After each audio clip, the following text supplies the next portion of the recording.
Arizona basketball has a number of players in the NBA, and many of them are doing very well, and they range from the first pick of the draft to players that took a little bit longer to get there. All that and more on Locked On Wildcats.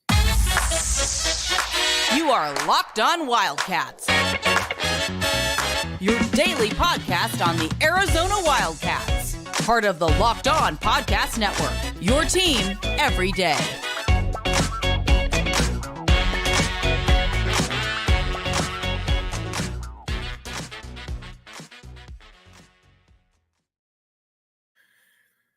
Thanks for keeping it locked on Wildcats. This show is brought to you by FanDuel. Check it out, FanDuel.com/lockedon. All right, I am your host, Mike Luke. All right, we're going to go down and talk some Arizona basketball and where exactly everything stands with the U of A players in the NBA. There are a multitude of players, and I think some that turned out to be really good we didn't see coming. Some maybe disappointed a little bit, but we will run the gamut. All right, now, let's just, why don't we just talk about some players that were drafted really high, and we'll go backwards.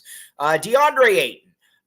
Listen, Deandre Ayton has immense talent. We all know that. But I think with Deandre Ayton, the question was always, how badly does he want to play basketball? And honestly, I think that we kind of know that at this stage in the game, he is I think he's kind of content being a 12-10 player. Now, I think a lot of people, including myself, were hoping that he would be that he could have a David Robinson type impact. And again, not quite to that extent, but being somebody that could be 23-11, something like that.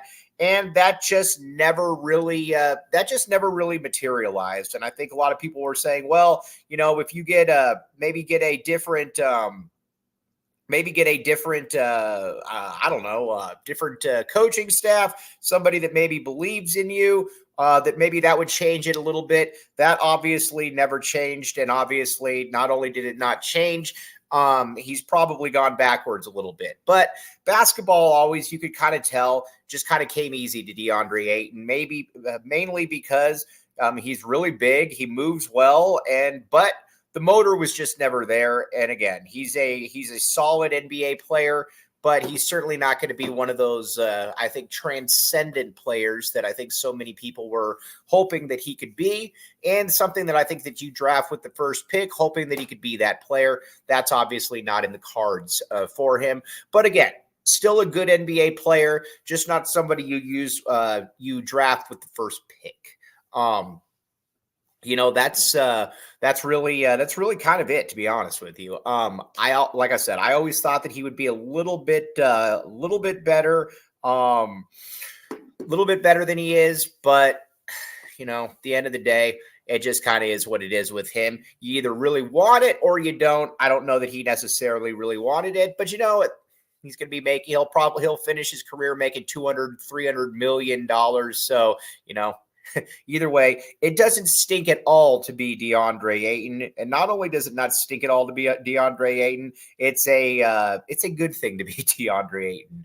Now, a player that was drafted fourth that I think has really lived up to his role, not a superstar, but a player that you win with and you can win at the highest level with, is Aaron Gordon. All right, I got to be honest with you. I didn't know what to make of Aaron Gordon going into the pros, because you could always tell that he had a ton of ability just on the defensive end alone, in that he could switch out, he could guard a 2, he could guard a 3, he could guard a variety of different players. But you just kind of wondered where exactly, you know, would that where would that really take him? Would he be able to work on his offensive game to the extent to be able to get to, you know, really, I think where you hope that a player that of his caliber or of his skills could get, and he's done it. Listen, he's never going to come down and break you down off the dribble and, you know, kind of get you going with the hesitation and whatnot. That's just not his game. But he's turned himself into a reliable three-point shooter, which is no small feat, because again, this was not a player that I think was expected to do that, but he's become a reliable three-point shooter. Now, again, is he ever going to be mistaken for Glenn Rice or somebody like that? No, he won't. But he's good enough, and I think that's all that you really kind of care about if you're an Arizona fan, or if you're a fan of Aaron Gordon, is just that he became passable. And again, that's kind of where it's at with him. But he also is a winning basketball player. If he's going to be your first or second best player on a team, you're not going to win many games. But if he's going to be your fourth best player, like he is on the Nuggets, and he can basically be given a finite role and be told that, we need you to do this, we need you to be able to do that, do some of the little things, he's going to be just fine. And he's proven that he can be, he's proven that. Aaron Gordon is a winning basketball player. You saw that in college. Because again, I think that he was the best defensive player of the Sean Miller era. And remember too, he came in and he was young. He was young for his grade. He came in at 17, I believe, and they turned 18 during the regular season. So in this day and age of holdbacks, where some players are, coming in at 20 as freshmen, he was a little bit unique in that regard. So he, again, that was Aaron Gordon was a hit. He is going to be able to be in the league for a long time, because when you're the Nuggets and you've got a window for the next, 5, 6, 7, 8, or 5 years where you're going to be hoping to compete for championships, having somebody like an Aaron Gordon who can do all the dirty work, and not only do all the dirty work, but kind of embrace the grind of it, is something that you don't really find in the NBA a lot. And not only do you not find it, you also just you just don't see it, because everybody wants to be the player that's, getting 23 points per game. He understood what his role was. Now, it is funny, though, because at the U of A, the one thing that annoyed me is when he tried to pretend to be a small forward, and Arizona would put him at small forward, and that was odd because he couldn't shoot free throws and he couldn't shoot threes. So essentially what he would do is he would get a rebound and then pretend to dribble the ball to half court and then pass it to TJ McConnell to prove that he was a wing. In the NBA, he certainly has expanded his skill set. And not only has he expanded his skill set, he's also, I think we're also at the stage now where that he is going to be a player that will make a lot of money in the league. And I think you could probably see him on some all defensive teams, because he's got, like I said, he's got that ability and he embraces the role that he was given. And that's something that I think a lot of players don't necessarily get. Knowing who you are is a massive thing in the NBA and in basketball in general. If you know who you are and you can play to those skills, it becomes a lot easier for you to be able to excel. And I think Aaron Gordon has certainly figured that one out. Also, playing with Nikola Jokic, playing with Jamal Murray, Michael Porter Jr., he's perfect in that role. And again, I think it's great to see happen, because by all accounts, he was a really, really good kid when he got here. Now, somebody with a couple guys with a ton of potential, maybe some all-NBA potential, we're going to discuss next. But first, FanDuel, check it out. FanDuel, all kinds of good stuff. Listen, the NBA is going on, college basketball is coming on, and not only both of that, you also have the NFL. NFL playoffs are here, and as we've talked about, what is more enjoyable than betting on a game where you also know that, all right, I got some action in it. I know it's good. I can bet live. I can bet pregame. FanDuel.com/lockedon has you covered again. Check it out. You will thank me later, because, again, this is the spot where it is all at. FanDuel.com/lockedon. All right.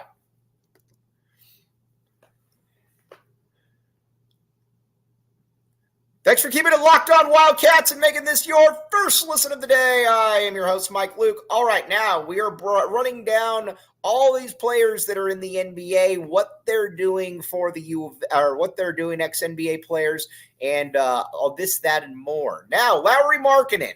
Lauri Markkanen right now is the best U of A player in the NBA. Listen, anytime you average 25 points per game and you shoot around 50% from the field, along with something like, around 40 from three, and shoot 80 plus from the free throw line, you're going to get attention.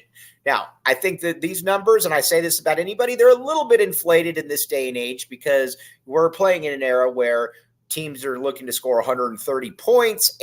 But Either way, don't hate the player, hate the game.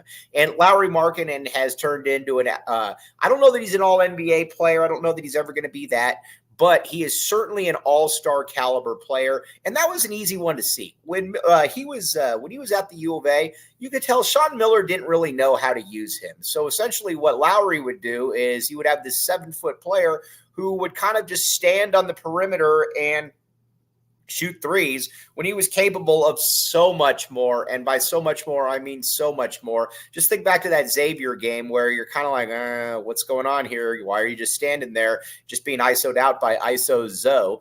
But again, he is it's been awesome to see him flourish in the NBA. And honestly, he deserves it. Like we said, he's an immensely talented guy. He can hit you from all three levels. And not only can he hit you from all three levels, he can also, he's also getting better. Now, sometimes it's also about fit. When he was in Cleveland or when he was in Chicago, you could tell that he wasn't totally being utilized. Now, you could say he's on the Jazz. The Jazz aren't very good. You would be right on that. But I also am going to sit here and say that he's the type of player that is going to continue to get better. And I think it remains to be seen, but what exactly is his upside? Is his upside a winning basketball player on a really good team? Is he a stats guy? And again, I don't even mean stats guy in a negative light, but it'll be interesting to see exactly how that one does play out. Because again, he's got a lot of talent. When you're that size and you can shoot. And he's every bit of 7 foot. He's not 6'9" or 6'10". He's every bit of 7 foot. And just think back to when Arizona got the decommitment from TJ Leaf, and they're like, watch this. We will bring in Lauri Markkanen. So, again, the finisher, great name, by the way, has done a very, very good job in the NBA finding his role. Then Benedict Mathurin. All right, now. Ben's interesting to me because, again, Ben's still coming off the bench. He has the most, I believe, 30-point games coming off the bench, or the most 25-plus. I can't remember which one it is, coming off the bench. And I think that Ben, listen, I was hoping that he would take another jump this year. That hasn't happened. But I think Ben has the highest upside of any player on this because he's super athletic. He's also a much better ball handler than I think a lot of people give him credit for. Listen, he's not Gilbert Arenas by any means, but he can get to where he needs to on the basketball court. And not only can he get to where he needs to on the basketball court, he can pull up. He's got the mid-range, he's got the three, and he's an explosive finisher. I like Ben a great deal. Now, he's on a team with an absolute megastar in Tyrese Halliburton that you always kind of wonder, is that going to limit his shine to a certain extent? And I think that's a fair question to be asked. But be that as it may, Ben can play. Ben can lock you down, and Ben can get you from every single spot. I think Ben's upside is clearly all-star. Now, maybe it's all NBA. I don't know. Like I said, he averaged about 16 a game last year. That's taken a little bit of a step back. But he's also on a team with some veteran players, some veteran wings. If he can make that, if he can get better, if he can come back next year and essentially force his way into the starting lineup, or be the player that the Pacers say, all right, he's ready to make that move. Let's move on from Buddy Hield and get something for him. Then I think you're in business, because when you're playing with somebody like Tyrese Halliburton, who is an absolute superstar, your life can also be your life can be easier, but you're also probably not going to put up as many stats. So it's kind of a catch-22 there. But Ben's big time. Like I said, I would have drafted Ben 4th overall in that draft, behind the three obvious ones in Ben Caro, Chet Holmgren, and Jabari Smith. But Jaden Ivey, I believe, went ahead of him. I would still choose Ben over Jaden Ivey. But either way, Ben has a world of potential in front of him. All right, now keeping on that team, Dalen Terry. All right, now with Dalen's an interesting guy because, listen, nobody expected Dalen to be off to the NBA after a year or 2 years, excuse me. But when you're 6'8", when you can handle the ball, and when you can assist the way you can, you're going to have a market. And it took him a while for sure. Keep in mind, he'd only be a senior here at the U of A, but he is also He's also pushed his way into the starting lineup for a couple games with the Chicago Bulls, and I think his best basketball is obviously in front of him. He's another player though that I think it's going to take him a little bit of time, but he's got really everything you want from a basketball perspective in that he's long, he understands how to play, comes from a good family, all of that, and again. You watch Dalen, and that's what an NBA player looked like. It's going to be up to him to see how far he can really take that, but Dalen can play. It'll be interesting to see how he is able to take that. Christian Koloko is an interesting one because Koloko's been injured. You kind of worry with Koloko that he's going to get caught up in a numbers game, but defensively, you always knew that he was going to be that dude. And I think the key thing with him was, could he become a 3-point shooter? Could he be able to space the court? It's so funny to talk about a 3-point shooter when you're dealing with a 7'1" player, but that's the NBA we're in. Could he become a Chris Boucher? And we still don't know that. Now, with Christian, yes, he's older.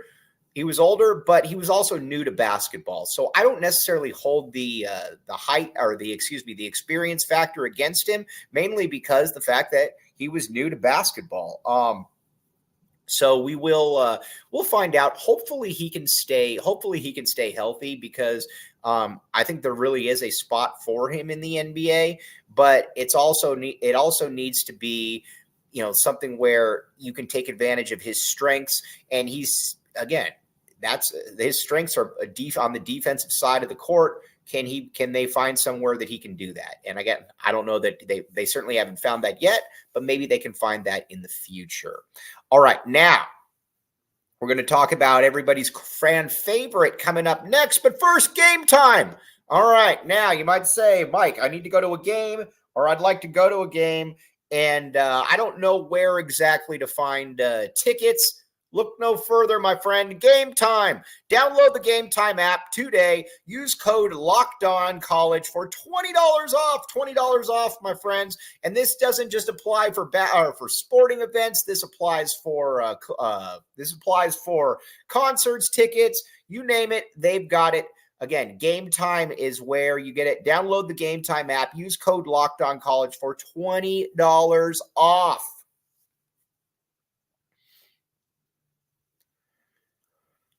Thanks for keeping it locked on Wildcats and making this your first listen of the day. I am your host, Mike Luke. All right, now we're talking about TJ McConnell, ladies and gentlemen. All right, now I never thought TJ McConnell was going to play in the NBA.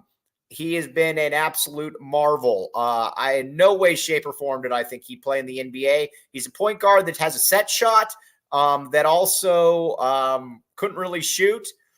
But man, he's made a killing for himself. He's made a lot of money for himself. He's probably going to finish his career with around 7,000 points. He's going to be a 10, 11-year NBA player, and I would imagine he'll probably be an assistant coach under Sean Miller when that's all said and done. But TJ has been everything you want about somebody who did it the right way. All of that. That's TJ McConnell to a T. And again, he's not a starting caliber player, but he's always going to be a reliable backup, and he will always have a market because he plays hard. He can defend. His lateral quickness is fantastic, and you can put him in a game, and he's never going to embarrass himself. And that is a huge part of it when you're dealing with a backup point guard. But, TJ McConnell, a big tip of the cap for what he's been able to do because he really defied the odds. He also made it happen. He wasn't invited to the NBA pre-draft camp. Guess what? He just showed up there, and when somebody didn't show up, he was invited in. Just cool seeing what he's been able to do because, like I said, he certainly defied the odds. All right, now a guy that's really kind of made himself into a nice little NBA player too has been Josh Green. Josh Green is in the perfect spot for him because he's on a team with Kyrie Irving and Luka Doncic, so he doesn't have to do a ton offensively, to put it mildly. He essentially needs to be able to shoot threes and defend, your proverbial 3-and-D, and he's done just that. Josh Green is strong. He's athletic. He's physically gifted. He was always going to play in the NBA. It was just about being able to find the right role for him. And he's been able to find that role. And I think, honestly, he's a perfect fit in Dallas because he's another guy without a ton of offensive ball handling skills, but he was able to get with a team that needed somebody like that. And he's been able to take advantage of it. So much of this is finding the right fit at the right time, and Josh Green has been able to do just that. With Kyrie Irving, Luka Doncic, he's always going to have open threes. It's just about being able to make those and also play lockdown defense. And so far, so good. He's been able to do that.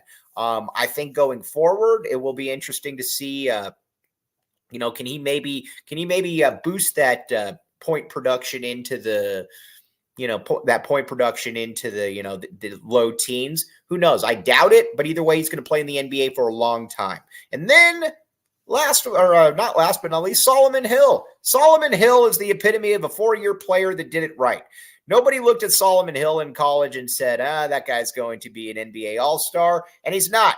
But you know what he is? He's a 6'7" dude who understands basketball, plays really, really well. And not only does he play well, you can fit him into a team. You can fit him into a rotation, and he can be that 11th player. And again, there's nothing really wrong with that. But overall, Arizona's got a nice little slew of players in the NBA. As Tommy Lloyd really gets this thing going at the U of A, which he has, obviously, I think you're going to continue to see that number grow. I think by the time that this is all done, I don't know that it's ever going to be like Loot, where essentially every NBA team had an U of A point guard, but there's going to be a lot of that in play. But on that note, I wanted to kind of touch base on the NBA with everybody. We're going to be back with you tomorrow, or we're going to be back with you, on Monday, breaking down the Arizona-Washington State game. Again, I expect Arizona to be able to beat Washington State soundly. I don't care, especially in games like this. I don't care if you're playing on the moon. You need to be able to handle a team like Washington State because they just aren't good. And Arizona is playing where now it's like, all right, let's just get this one rolling. Let's just keep this momentum going. Don't want any more type of Stanford games. Don't want any more of that. We need to continue this one. But as always, thanks for making Locked On Wildcats your first listen of the day. You have a great rest of your Friday and keep it Locked On Wildcats.